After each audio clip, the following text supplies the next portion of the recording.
ইরাকে এক নাস্তিকের জন্ম হয়েছিল, মাজুসি নাস্তিক মুলহিদ। সে বলে বেড়াচ্ছিল আমি স্রষ্টায় বিশ্বাস করি না, কারণ স্রষ্টা দেখা যায় না। ইরাকের লোকেরা বলল আমাদের একজন ইমাম আছে, নাম নু'মান ইবনে সাবিত। কি নাম? নু'মান ইবনে সাবিত, যাকে আমরা ইমাম আল আযম আবু হানিফা বলে চিনি। সবাই বলল তুমি যে স্রষ্টারে খুঁজে পাও না, আমাদের ইমাম তোমারে স্রষ্টা দেখায় দিবে। সুবহানাল্লাহ পড়েন। সে বলল ঠিক আছে, তাহলে তোমাদের ইমামরা আসতে বলো। কবে? সামনের জুমাবারে ঠিক ভর দুপুরে, দুপুর 2টার দিকে জুমার নামাজের পরে আমিও আসবো, তোমার ইমামও আসবে, ডিবেট হবে। দেখি আমি স্রষ্টার বিপক্ষে আর তোমাদের ইমাম স্রষ্টার পক্ষে, দেখি কে জিতে যায়। এই ডিবেট দেখার জন্য হাজার হাজার মানুষ এসেছে ইরাকের কুফা নগরীতে। হাজার হাজার মানুষ এসেছে। ওই নাস্তিকও এসেছে যে আল্লাহকে বিশ্বাস করে না, স্রষ্টাকে বিশ্বাস করে। সবাই এসেছে, আসে নাই শুধু ইমাম আবু হানিফা। নাস্তিক কয় তগো ইমাম ডরাইছে। কি বলে? তোদের ইমাম ভয় পেয়েছে। উনি এসেছেন 1.5-2 ঘন্টা দেরি করে। 1.5 ঘন্টা দেরি করে যখন উনি আসলেন, নাস্তিক বলে আপনার সাথে কোনো কথা নাই, আপনার তো সময়ের জ্ঞানই নাই, আপনার সাথে কিসের আলাপ? ইমাম আবু হানিফা বললেন আইন্দি উযর, আমার ওজর আছে। কি ওজর? তিনি বললেন আমি যখন ঘর থেকে বেরোই আমার বাড়ির সামনে বিশাল এক নদী পড়ে যায়, আর এই নদী পেরোতে আমার নৌকা ব্যবহার করতে হয়। আজকে এসে দেখি নৌকাও নাই, মাঝিও নাই, কিচ্ছু নাই। কিভাবে পার হবে? হঠাৎ দেখলাম নদীর পাশে বিশাল বড় গাছ, গাছটা হঠাৎ এমনি এমনি 2 টুকরা হয়ে গেল। গাছ থেকে বিশাল কাঠের তক্তা বের হয়ে গেল। তক্তাগুলো অটোমেটিক্যালি জোড়া লেগে নৌকা হয়ে গেল। এই নৌকা মাঝি ছাড়া সা করে আমার সামনে চলে এলো। আমি নৌকায় বিসমিল্লাহ বলে বসে পড়লাম। হঠাৎ নৌকা আমারে টান দিয়ে ওপারে নিয়ে এলো। তারপর আমি আপনার এই ময়দানে ছুটে এসেছি। এই যে গাছ কাটা, তক্তা হওয়া, নৌকা হওয়া, মাঝি ছাড়া চলা, এই প্রসেসিং হতে আমার 2 ঘন্টা সময় লেগেছে। I am extremely sorry for that.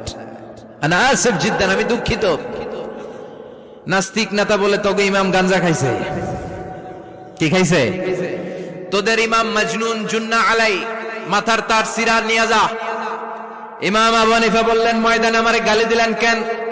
পাগল বললেন কেন? তার সিরা বলে ডাকলেন কেন? মাজনুন শব্দ ব্যবহার করলেন কেন? মার্জিত ভাষা ব্যবহার করতে শিখেন। নাস্তিক বলে কেমন কথা আপনি বলেন? শিক্ষিত মানুষ, দার্শনিক মানুষ, জ্ঞানী মানুষ, ইমাম মানুষ, কোন মানুষ ছাড়া, করাত ছাড়া বিশাল বড় বড় গাছ কাটা যায় নাকি? মিস্ত্রি ছাড়া তক্তা বানানো যায় নাকি? মিস্ত্রি ছাড়া তক্তা জোড়া লাগিয়ে এমনি এমনি নৌকা হয় নাকি? মাঝি ছাড়া পানিতে নৌকা চলে নাকি? ইমাম আবু হানিফা বললেন now you on the right track. এই তো লাইনে আসছেন। আমি এই লাইনে আনার জন্যই তো এত গল্প, লাইনে আনার জন্যই তো এত স্টোরি আমি মেক করলাম। আপনার কথা থেকেই যদি ধরি, করাত ছাড়া গাছ কাটা যায় না, এমনি এমনি তক্তা হয় না, এমনি এমনি নৌকা হয় না, মাঝি ছাড়া নৌকা এমনি এমনি চলে না, তাহলে আকাশ কেমন করে এমনি এমনি হলো? জমিন কেমন করে এমনি এমনি হলো? দ্বীপ প্রহরের জলজলে সূর্যটা কেমন করে কিরণ দিল এমনি এমনি? আল্লাহু আকবার!